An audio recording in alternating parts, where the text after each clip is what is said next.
मूषिकवाहनमोदहस्त श्यामलकर्णविलम्बितसूत्र वामनरूपमहेश्वरपुत्र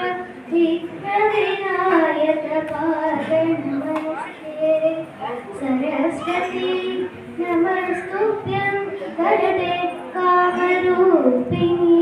विद्यारम्भं करिष्यामि सिद्धिर्भवतु मे सदा नमस्ते तु महामायि श्रीपीठे सुरपूजिते चन्द्रचक्र गदाधरस्य महालक्ष्मी नमोऽस्तुते आङ्गीकं भुवनं